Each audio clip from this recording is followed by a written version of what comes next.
तरी का अगर आपको शौक़ है बहुत, क्योंकि इसमें जितना मैं तेल डालता जाऊँगा ना, जिन लोगों को दालें पकाने का एक्सपीरियंस उनको पता है मैं क्या बात करूँ, ये पीता जाएगा। ये बिल्कुल ये स्पंज की तरह है।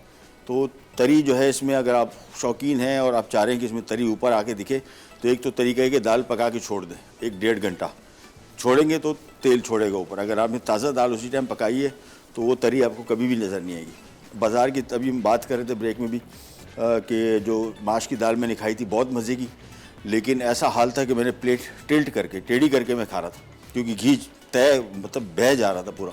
और ऐसी दाल खाने का फ़ायदा नहीं है जिसमें आप एक सेहत के हवाले से अच्छी चीज़ को इतना मुरगन कर दें। अब ये जितना कुकिंग ऑयल हमने इसमें इस्तेमाल किया है, ये 8-9 लोगों के पे जब डिवाइड होगा ना तो इतना ऑयल नहीं रहेगा। लेकिन बाज़ार में जो मिलने वाली दालें, या अगर घर में आप बना रहे हैं तो जहन में रखिएगा दाल बनाने के बाद 1.5-2 घंटा छोड़ दें, तरी खुद ब खुद ऊपर आ जाएगी, फिर गर्म करके खा लें, वो ज़्यादा बेहतर है। बजाय इसके अगर उस टाइम आप खा रहे हैं और तरी का शौक़ रख रहे हैं तो फिर आपको मजबूरन एक के बजाय 2-2, 2.5 कप ऑयल शामिल करना पड़ेगा।